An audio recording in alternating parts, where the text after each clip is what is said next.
Welcome to the Planning and Development meeting, Toowoomba Regional Council. The meeting is open to the public and will be live streamed. I would like to thank those of you who are in the room with us today and acknowledge everyone watching via Council's social media channels. Remind our councils to click to join the meeting in board view.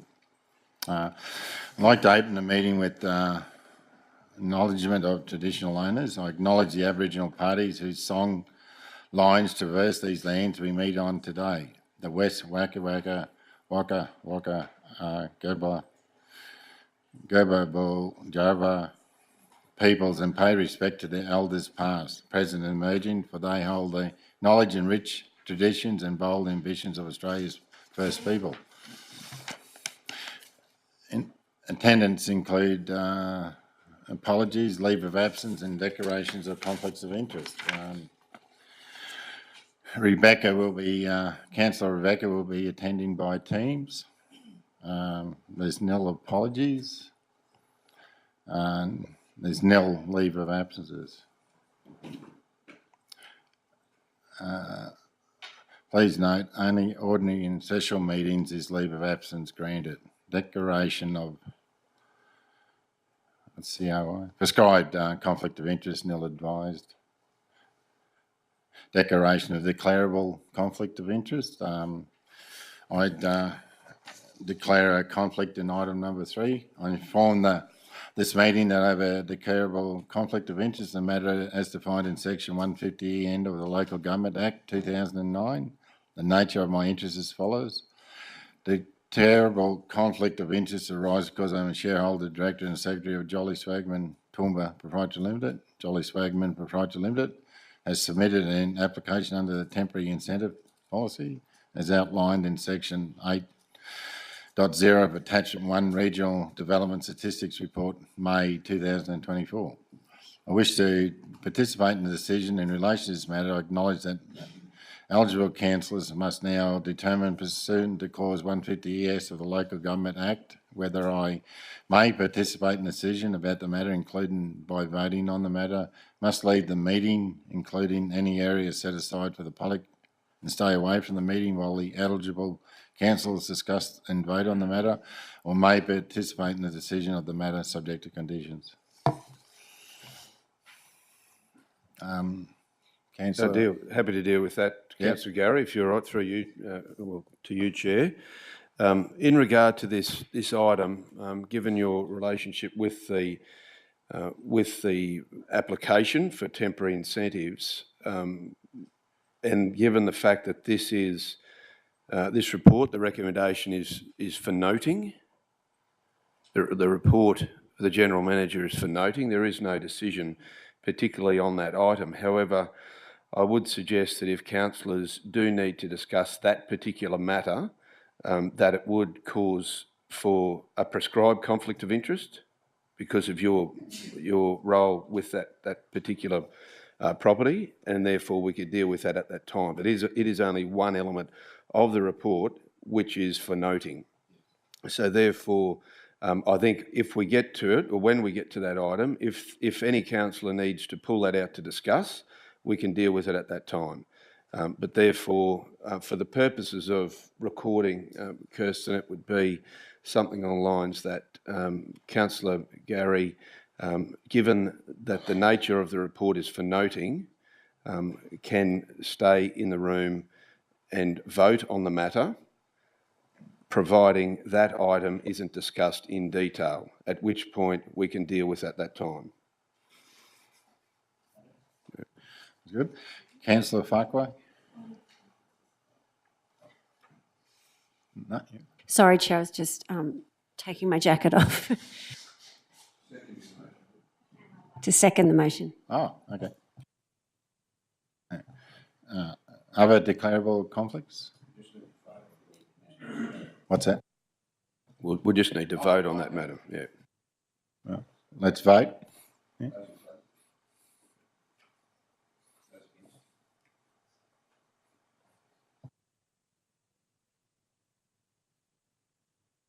Now, Councillor Farquhar. Conflict? Thank you, Chair. Sorry. distracted. I would like to also, in relation to item number 5, confidential planning and environment, court appeals and compensation claims, June 2024. In relation to matter number 2, I request that it be minuted that I declared a declarable conflict of interest in relation to item number 4, MCUI 2022-3590, development application for a development permit for material change of use, impact, extension to educational establishment located at 46 to 50, 51 and 53 Wirrawira Street, East Toowoomba, at the special meeting of Council on 29th of November 2023, and of my decision to leave the meeting while the matter was discussed and voted on. As the relevant circumstances have not changed, I will leave the meeting while this matter is discussed and voted on. Thank you. Okay. Councillor Vonoff. Thank you, Chair. Can you hear me okay? Yes. Okay, thank you. This is in relation to item number 5, confidential planning and environment court appeals and compensation claims to June 2024. In relation to matter number 1, I request that it be minuted that I declared a declarable conflict of interest in relation to item number 5, confidential planning and environment court appeals and compensation claims, January 2024, at the Planning and Development Committee meeting of the 13th of February 2024, and in relation to matter number 2, I request that it be minuted that I declared a declarable conflict of interest in relation to item number 4, MCUI 2022-3590, development application for a development permit for a material change of use, impact, extension to educational establishment located at 46 to 50, 51 and 53 Wirrawira Street, East Toowoomba, Queensland 4350, at the special meeting of Council on the 29th of November 2023, and of my decision to leave the meetings while the matters were discussed and voted on. As the relevant circumstances have not changed, I will leave the meeting while the matters are discussed and voting on. Also noting, though, Chair, that that conflict relates to 2 parts in item number 5, but it's my expectation that I'll come back and be permitted to join the meeting for the rest of the discussion. Thank you. Councillor O'Shea. Thanks. Thanks, Chair. Item 5, confidential planning and environment court appeals and compensation claims, June 2024. In relation to matter number 1, I request that it be minuted that I declared a declarable conflict of interest in relation to item number 5, confidential planning and environment court appeals and compensation claims, January 2024, at the Planning and Development Committee meeting of the 13th of February 2024, and of my decision to leave the meeting whilst the matter was discussed and voted on. As the relevant circumstances have not changed, I will leave the meeting while this matter is discussed and voted on. Thanks, Chair. Councillor McMahon.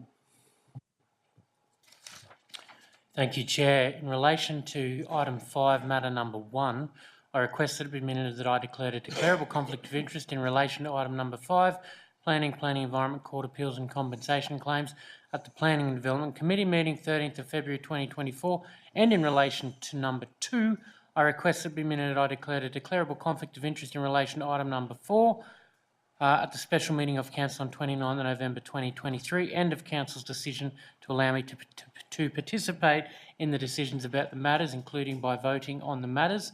As the relevant circumstances have not changed, I'll participate in the decision about the matters, including by voting on the matters. Thank you. Councillor Taylor. Melissa. Thank you, Chair. Regarding item 5, confidential planning and environment court appeals and compensation claims, June 2024.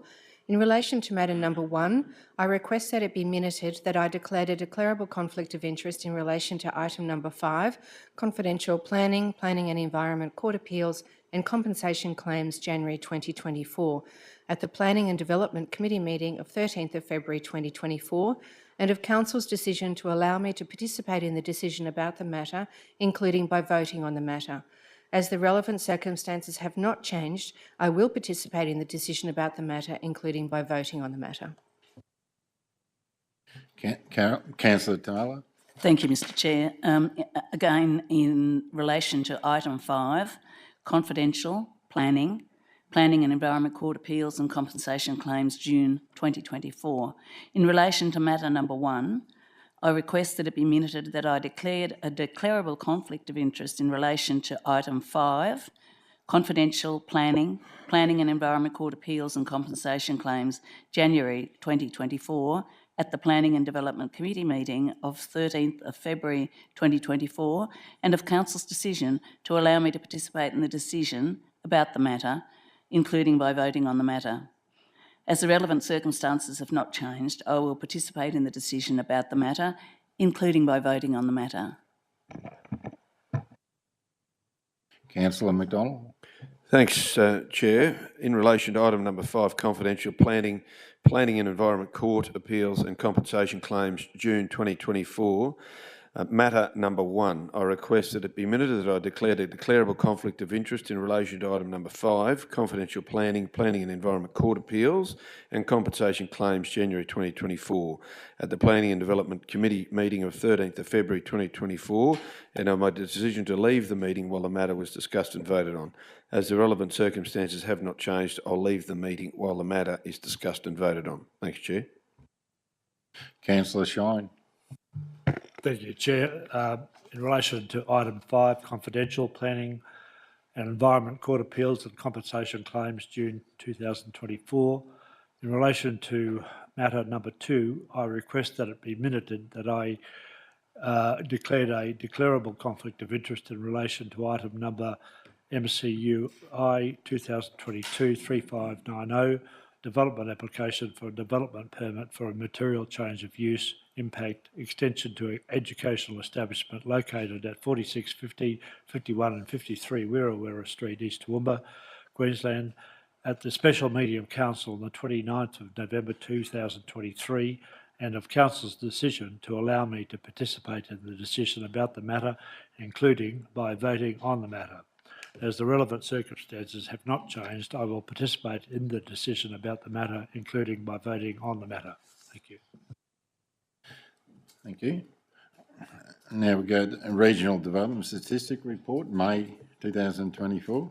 I'd like to make reference to my conflict here.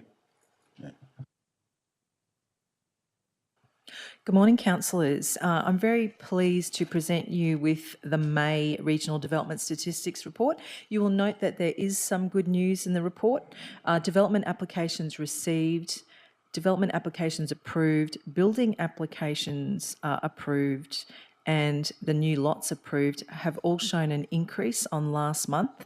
And if you compare those numbers to previous Mays, for example, graphs 3, 4 and 5, you'll see that's an increase for a month of May as well, which may go some way to see whether it's cyclic or timing factors. However, there was a slight decrease in the number of new dwellings and new units approved for May in comparison to April. And on that note, I'd like to open up to any questions that you may have.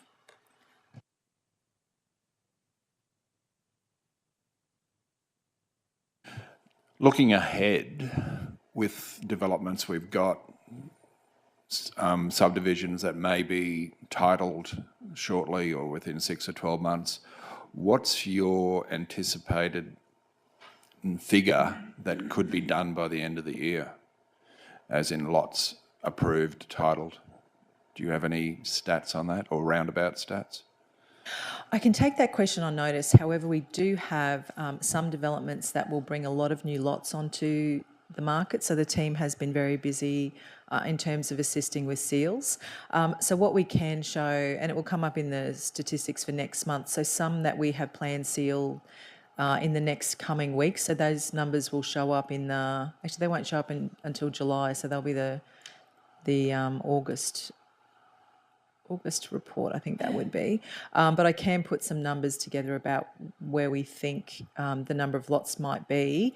However, it has to take into account things like whether there are appeals or whether we're in appeal periods for different processes, etc. Any other questions? Councillor McDonald. Thanks, Chair. Through you to GM Nicola. In regard to the numbers of social and affordable housing, that's obviously been Applications have been put in for some will go through the ministerial designation. And whether we need to put something in this, or perhaps it's something in your group reports, to just identify how many of those there may be as a pipeline, just to give an idea, a snapshot of what is what's a ministerial designation, what's not, and how the mix is for social and affordable housing, given the interest that there has been across the state and particularly here as well. Perhaps that's something you could consider, whether it's in this statistics report or perhaps a group report. If you could take that on board as a suggestion. Thank you, Mr. Mayor. That's a fantastic suggestion. So when we do the statistics, there's statistics about applications that have gone through our processes. Obviously, council doesn't assess MIDs. It's a matter for the department and the minister to assess those MIDs. But it really is important data, particularly with whether it's social housing or schools, those types of things. So we'd be happy to look at where we can include it in the report. It may well be in the group report, because it's not technically our statistic, but we'd be very happy to do that. Thanks, Chair. Just looking at item number 9, the temporary incentive policy applications, there are none. Is that unusual, or would you put that down to any particular reason? Thank you, Councillor Shine. And look, that could just be a matter of timing. As you know, we've extended those. We've asked Council, and Council has agreed to extend the temporary policies we had in place to December 31. And we'll be sitting back and looking to see what the state and federal governments announce in relation to incentives, and we'll be putting together some new policies, or looking at extending the existing policies even further, and bringing that back to council within the next few months. So in relation to your question, I think that might just be timing. Any other questions? All right. Motion that the report of the General Manager, Plan and Development Group of the Regional Development Statistics for May 2024 be noted by Council. You have a second?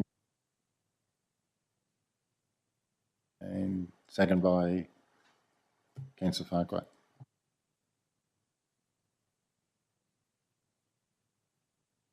Those in favour? Carried.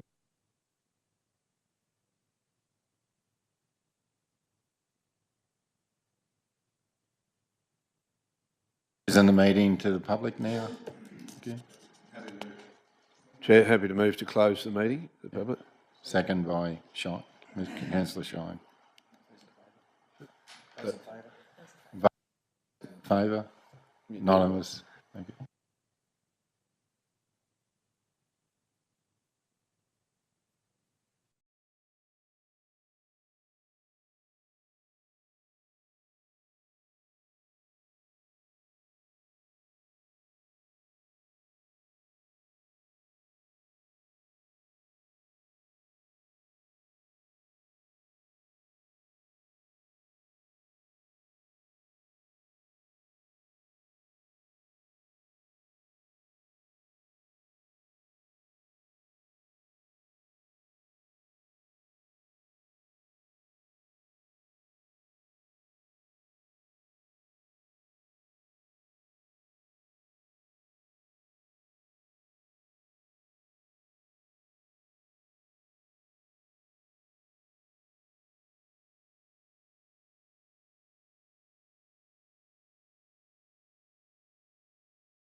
Yeah, sorry, Chair, just was unmuting.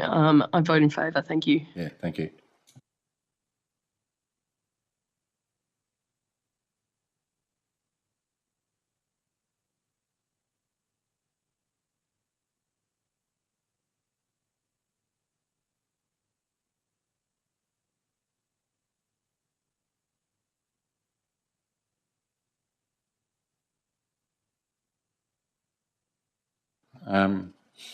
All right.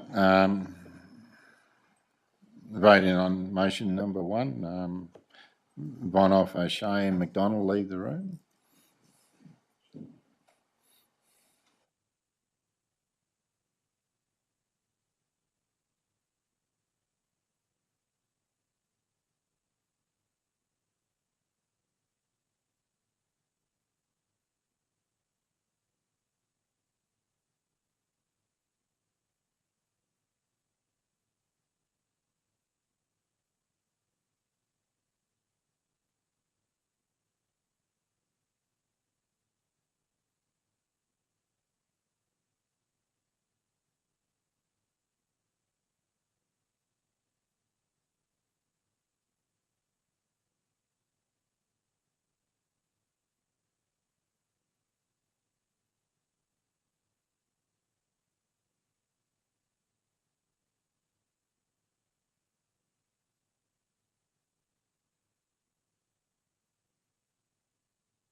And Councillor Farquhar and return, and Councillor Bonoff, have you returned?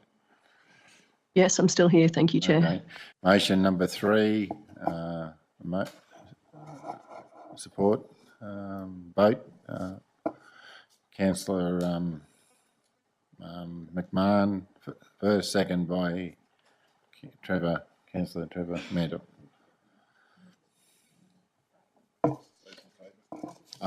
Those in favour? Anonymous, thank you. Well, that concludes the meeting, and thank you for putting up with me. Well done, Councillor Gary, first one. Good job. Well done.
Good morning, councillors. Welcome to the Water and Waste Committee of 9th of July. Councillor Rebecca, can I acknowledge you online? You're right to go? I am, thank you, Chair. Okay. First of all, the meeting is open to the public and is live streamed. And I'd like to thank all of those in the gallery and those viewing via Council's social media channels. Could I remind councillors, I'm pretty sure I have, to click and join the meeting.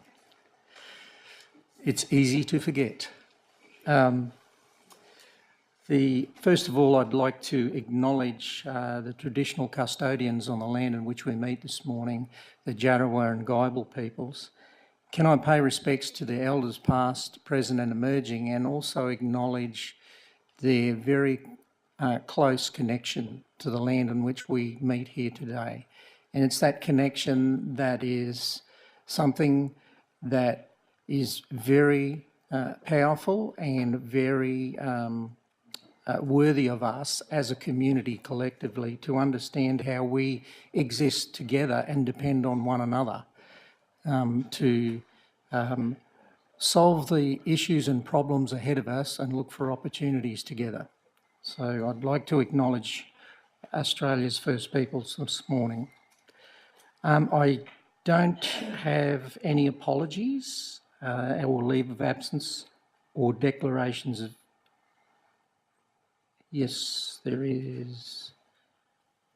Nil. And there's nil advised, sorry. I was just checking.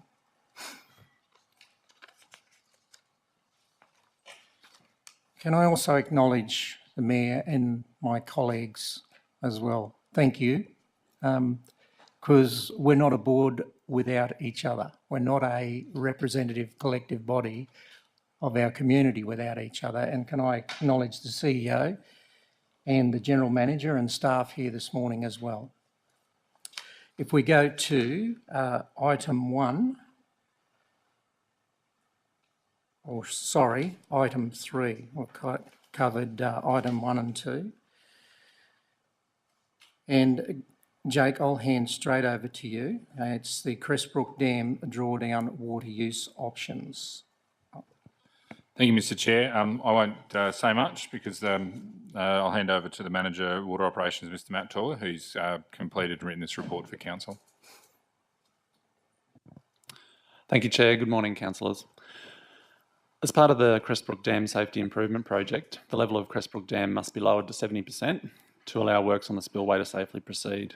Council resolved at its June ordinary meeting that Council receive a further report at the July 2024 ordinary meeting, providing options for consideration on how the community may benefit through the process of achieving the reduced full supply level.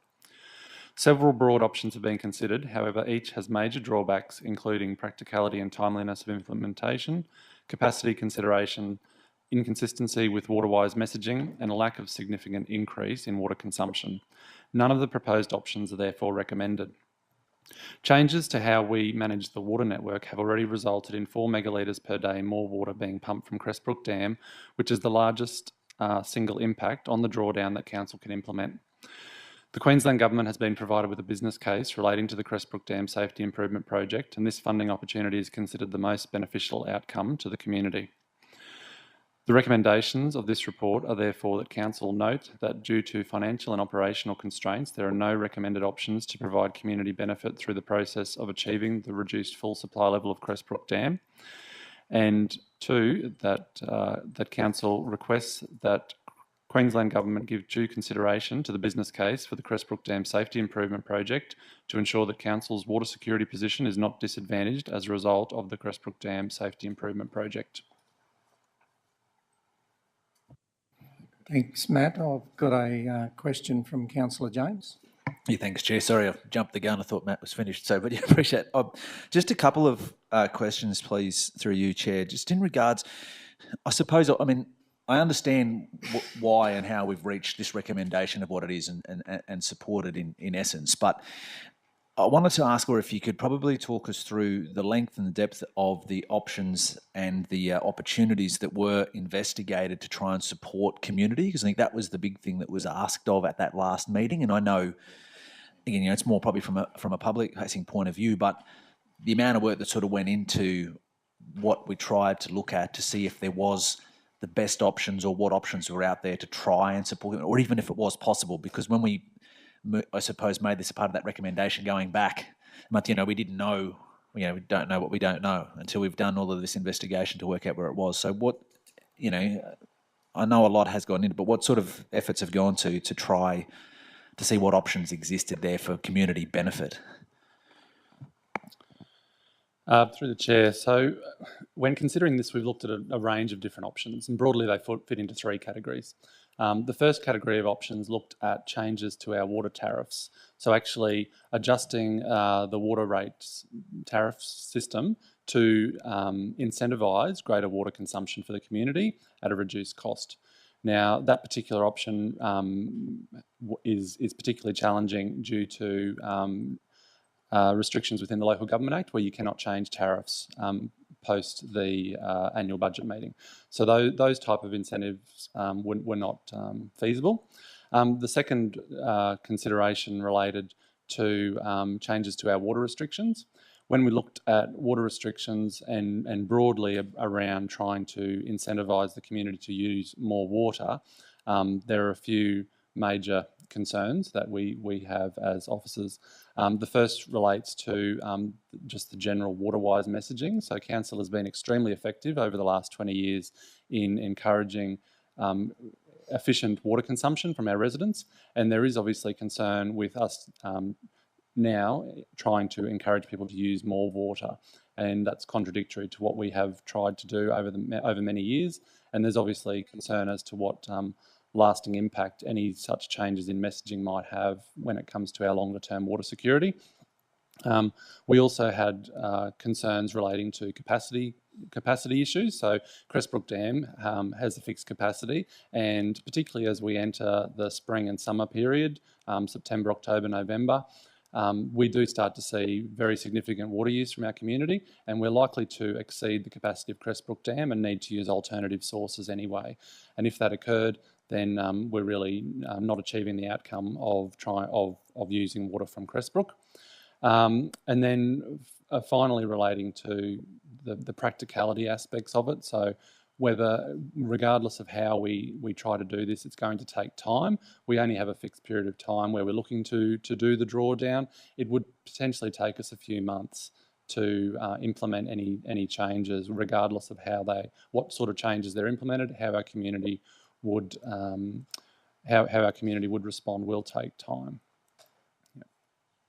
If I can, thanks, Chair. If I can just add one, and that's sort of, you probably reinforce what I'm thinking is, to me, all of that work and what we went through doesn't necessarily, and I know it's hard to put into words, doesn't reflect what that first line is. So I just kind of feel like from a public-facing point of view, we're sort of just shutting the gate, saying no. We can't sort of achieve a community benefit, whereas we actually did the opposite. We went to every nth degree to try and see if there was an option. So just listening to what you said in the intro there as well, Matt, would I be right in saying, or reasonable to assume, that potentially that you sort of said around the changes to that water network management, or what you said at the moment, that's probably the most practical overall benefit that we actually are delivering to community in this particular project, on this particular subject? Yes, so as councillors are aware, our bulk water network is comprised of Crestbrook Dam, Perseverance Dam, Kubi Dam, and a network of bores around our Toowoomba City area. So what we have done is implemented an operational philosophy, essentially, that we are only using Crestbrook Dam. The other dams are there as a backup source only, so drawing down Crestbrook as much as possible. But the other major change is to do with how we utilise our groundwater. So during the millennial drought, council went through a large program of drilling more bores, more groundwater sources to reduce the reliance on our dams. So we have 17 bores across Toowoomba. We've dropped back the number of bores we're using to 7, to the ones that we sort of have to rely upon for various operational reasons. And that has resulted in a reduced groundwater usage of 4 to 4.5 megalitres a day, so 4 to 4.5 million litres per day, and that water then is being drawn from Crestbrook Dam.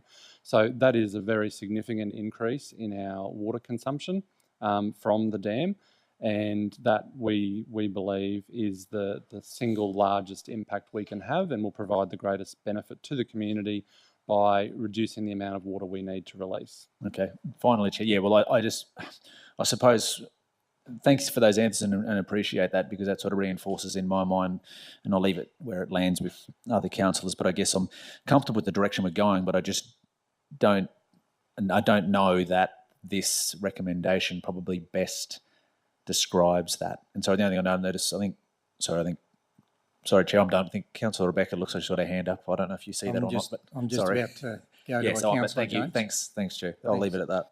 Councillor Rebecca, we see your hand up. Would you like to chime in, please? I do. Thank you, Chair.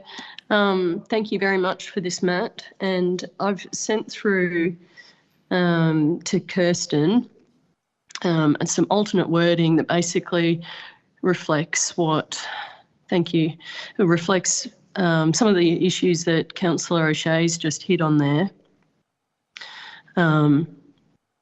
Thank you. It's in those 3 parts. So the third part remains the same. But Chair, it's basically that Council in the first instance has responded to having to release water so that works can be carried out by turning off the bores, and in so doing we're using an extra 4 megalitres of water there, and that's been really important in this piece. And then secondly, that we receive a report at the September Water and Waste Committee meeting considering the options to return the water released from Crestbrook Dam, including opportunities for recovering funding. And that's an acknowledgement that this is a circuit, that we release water down the creek into Wivenhoe, but we can pump it back up, and that there are avenues potentially for recovering some of that funding in so doing. And then the third part there just remains exactly the same as was initially put forward. I just think that this more accurately reflects what we're already doing and what the mind of the council is. So, Councillor Rebecca, that's an alternate motion, obviously, you're putting forward. Yes. Councillor James has already indicated he's happy to second that. Sorry, I cut you off there, Councillor Rebecca. No, that's good. I'm glad that I've got a seconder. Thank you. Okay, so, councillors, is there any questions or debate that we need to go into then? Okay, so therefore, Councillor James, question? So I'm happy to second it as long as I ask through yourself to the General Manager that time frame is realistic. Thank you, Councillor O'Shea. And through the Chair, having a report through the September meeting will mean that we'll have information available through to the end of August in order to prepare that report. So it will be, we should be able to provide some options and at least some progress as to how far we may have investigated various options in recovering water as outlined in that second part of the motion. We're right. Okay, so we're voting on that motion there before you, councillors. Those in favour of that amended motion? That is unanimous. Thanks, councillors. Thanks, Councillor Rebecca. Thanks, Chair. I obviously vote in favour of that one. Yes, I got your hand. So that concludes our meeting for the Water and Waste 9th of July. Do I need to close the meeting? Yes. I have a motion to close the meeting, councillors. Well, close the meeting. Thank you, councillors, and we move now to Infrastructure Committee.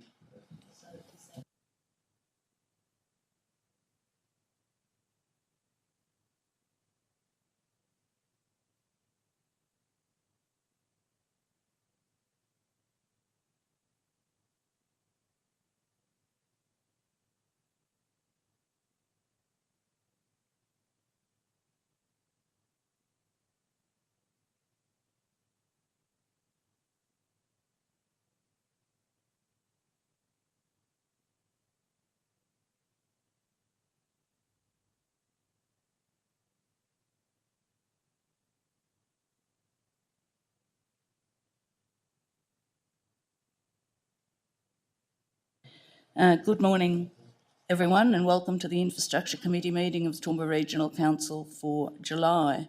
The meeting is open to the public and is being live streamed.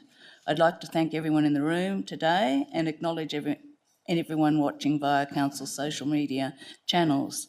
I acknowledge the Aboriginal parties whose song lines traverse the lands we meet on today, the Western Waka Waka, the Gabal and the Jadawar, and the Bigambil peoples, and pay respect to their elders past, present and emerging, for they hold the knowledge, the rich traditions and bold ambitions of Australia's first people, and we've particularly in mind as we are in NAIDOC week.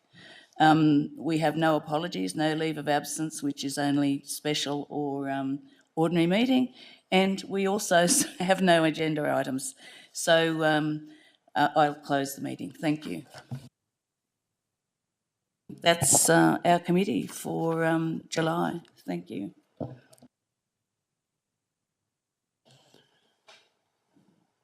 I've just sent Nicola a message to see if she can come over a little earlier. We might just break for 20 minutes or so. That's right, 20 minutes, and then we'll come back. If Nicola's not quite ready, then we'll cover off on the table first. Yeah, closed.